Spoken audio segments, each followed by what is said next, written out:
भाई सबको राम राम। एम के कैंपस यूट्यूब चैनल में आप सब लोगों का स्वागत है। तो भाई अब ये भी न्यूज़ आई है, एग्ज़ाम हो गया पोस्टपोन्ड आप लोगों का, जो 5 और 6 अगस्त को होने वाला था। लेकिन चिंता मत करो, ये एग्ज़ाम होगा, शायद 26-27 के आसपास हो जाए, इसी महीने की 26-27 के आसपास। 20 दिन है तो HSSC को सफिशिएंट टाइम भी है, और अपनी जो भी इन्होंने गलतियाँ की हैं वो सुधारने का तो ये लोग कर लेंगे। 3-4 गलतियाँ हुई हैं, जैसे इन लोगों को कहा गया था कि भी जो भी आप लोगों ने सोशो इकोनॉमिक के मार्क्स दिए हैं 5-5 नंबर, आप उनको बताओ किसके वापस लिए हैं किसके नहीं लिए हैं। लेकिन ये लोग वहाँ पे बोले कि भाई हमने ले लिए, बट फिर जज साहब बोले कि भी आप डाटा दो हमें, तो डाटा देने में असमर्थ रहे। फिर बोले कि जी हमने नंबर ले लिए, लिस्ट जारी कर दी, तो बोले कि जज साहब ने काउंटर क्वेश्चन किया कि अगर आप लोगों ने ले लिए, मान लेते हैं आप लोगों ने ले लिए, तो उसके उपज में जो कैंडिडेट वेकेंट हुए आपने उनकी जगह दूसरे कैंडिडेट्स को बुलाया, वहाँ पे वो लोग डाटा नहीं दे पाए। फिर उसके बाद 2 पोस्ट थी, एक तो ऑडिटर और एक इंस्पेक्टर इन कोऑपरेटिव सोसाइटी। ये 2 पोस्ट मार्च के अंदर इन लोगों ने ग्रुप नंबर 56 में डाल दी, कॉमन जो एग्ज़ाम होगा उसमें। तो उसके ऊपर भी कहा कि भी ये तो गलत बात, आप लोगों ने पहले इसमें डाली तो अब इसमें क्यों डाल दी। HSSC की तरफ से जो एडवोकेट थे उनका आंसर था कि सर इसका सिलेबस सेम है। तो फिर ये आया कि भाई सेम कैसे हो सकता है, ये पोस्ट अलग है कोऑपरेटिव सोसाइटी की, इनका सिलेबस अलग होगा। आप प्रायोरिटी दे सकते हो बच्चों को, लेकिन सिलेबस वही दो। आप ये करो, पेपर उसी सिलेबस के अकॉर्डिंग ले लो।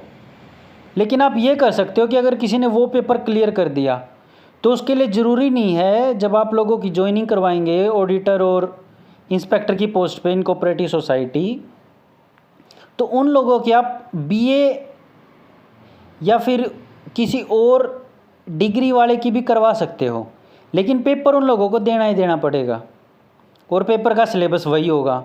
और उस सिलेबस में कौन बैठ सकता है, जिसके पास BCom हो, तो इनडायरेक्टली BCom वाले एलिजिबल हो गए। और भी बहुत सारी गलतियां हैं जो HSSC को सुधारने के लिए शायद 20 दिन काफ़ी पड़ जाएंगे। आई थिंक 15 दिन में सुधार के अभी 16-17 के आसपास दोबारा टाइम टेबल आ जाएगा, या शायद अगले महीने में चला जाए। लेकिन ठीक है, जो होता है अच्छे के लिए होता है, घबराने की ज़रूरत नहीं है। देखो मान लो पेपर हो जाता और फ्यूचर में कोर्ट की तरफ से इन्हीं पॉइंट्स के ऊपर स्टे लग जाता, तो जैसे भी पुलिस की भर्ती लटकी हुई है 1-1.25 साल से, तो ऐसे ये भी लटक जाती। कोर्ट का क्या है, कोर्ट तो डेट पे डेट देता रहेगा। अभी जल्दी सुनवाई इसलिए हो गई क्योंकि 5 तारीख को पेपर था, तो उससे पहले सुनवाई होनी ज़रूरी थी, नहीं तो फिर फ़ायदा क्या इन केसेस का। सो इट्स बेटर कि पेपर से पहले सारे के सारे जो भी पॉइंट्स हैं HSSC के ऊपर उठ रहे हैं कोर्ट की तरफ से या बच्चों की तरफ से, वो सारे के सारे पॉइंट्स को ठीक करके कोर्ट में क्लैरिफाई करके, और कोर्ट कह दे कि अब ठीक आप भर्ती कर लो, फिर उसके बाद स्टे लगेगा ही नहीं और फटाफट ये लोग ज्वाइनिंग दे देंगे महीने भर में आफ्टर द एग्ज़ाम। तो एज सच कोई घबराने की ज़रूरत नहीं है, पेपर हो जाएगा, महीने भर के अंदर हो जाएगा, आराम से ले लेंगे ये लोग, क्योंकि इनके ऊपर भी डंडा बजा हुआ है। ऊपर से जो होम मिनिस्ट्री है वहाँ से इनके ऊपर दबाया हुआ है, हरियाणा गवर्नमेंट की। CM साहब भी, CMO की तरफ से भी इनके ऊपर दबाव है, ओपोजिशन पार्टी की तरफ से भी दबाव है। अब समझ में नहीं आ रहा इसके अंदर कैसे तो ऑफिसर्स बैठे हैं HSSC के अंदर, वो लोग एक एग्ज़ाम बिना किसी मिस्टेक के कंडक्ट नहीं करवा पा रहे हैं। कमाल है। इससे बेटर तो चेयरमैन को बदल दो, कोई अच्छा सक्षम चेयरमैन ले आओ। चलो भाई कोई बात नहीं, एग्ज़ाम होगा, तब तक आप लोगों के पास 20-25 दिन महीना है, तब तक आप लोग क्या कर सकते हो, ये अपनी सीरीज़ है प्लेलिस्ट के अंदर। इसमें आप लोग जैसे ही CET मेंस के ऊपर क्लिक करोगे तो इसमें आप लोगों के सारी की सारी देखो, CAG, finance commission, economics with theory, सब कुछ एक एक चीज़ थ्योरी के अंतर्गत, डिमांड थ्योरी, कितनी तरह की डेफिनेशन होती हैं, सारी की सारी इसके अंदर डिफाइन है। थ्योरेटिकल है, आप लोग इसमें से थ्योरी करो, फिर आप लोग क्वेश्चंस करो। जैसे ही आपको प्रॉब्लम आएगी, आप लोगों की प्रॉब्लम तुरंत ये लेक्चर सोल्व कर देंगे। कोई नई चीज़ आए इन लेक्चर में अपना ऐड ऑन करते रहना।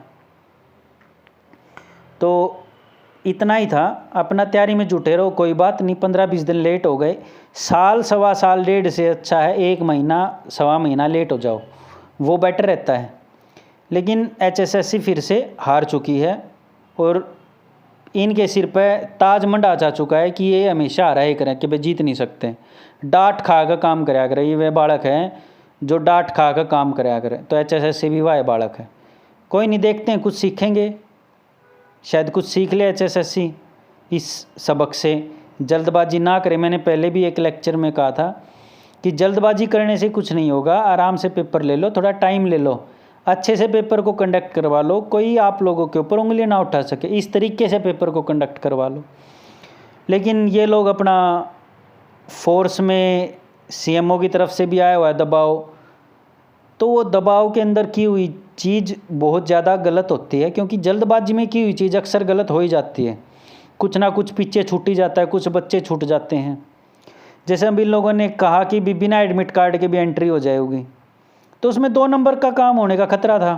चाहे आप कितना भी कर लो, 2 नंबर का होता ही होता खतरा। ये कह रहे पुराने एडमिट कार्ड से कर लो। पुराने एडमिट कार्ड में कई सारे स्टूडेंट के साथ इश्यूज़ हैं। उन लोगों की वहाँ पे डेट ऑफ बर्थ गलत है, उस टाइम पे तो कह दिया कि भी आप लोग ऐसे ही एंट्री कर जाओ, कोई बात नहीं, आगे सुधार लेना। अब ये कह रहे हैं कि हम लोग एडमिट कार्ड इशू नहीं कर पाए, इसीलिए आप पुराने एडमिट कार्ड पे आ जाओ टायर 1 के, और ऐसे कैसे एंट्री कर लो। तो ऐसे नहीं होता है। पूरी तरह से अपने जो भी ढांचा है आप लोगों का, उसको अच्छे से सुधारो, फिर उसके बाद भर्ती ले लेना। कोई जल्दबाजी नहीं है, आप लोग थोड़ा सा अच्छे ढंग से लो भर्ती। HSSC को यही कहना है मेरा, और सभी स्टूडेंट्स का जो भी इस भर्ती में शामिल हो रहे हैं। तो भाई स्टे ट्यून्ड, और अपना ये सारे के सारे लेक्चर्स देख लो। अपना कल से आप लोगों के लेक्चर आने स्टार्ट हो जाएंगे, मैथ्स, सोशल साइंस, साइंस। तो ये सारे के सारे लेक्चर्स आएंगे, कंटिन्यू आएंगे। तो कनेक्टेड रहे चैनल से, और प्लीज़ लाइक कर देना और सब्सक्राइब कर देना चैनल को। यहीं से धन्यवाद एंड साइनिंग आउट।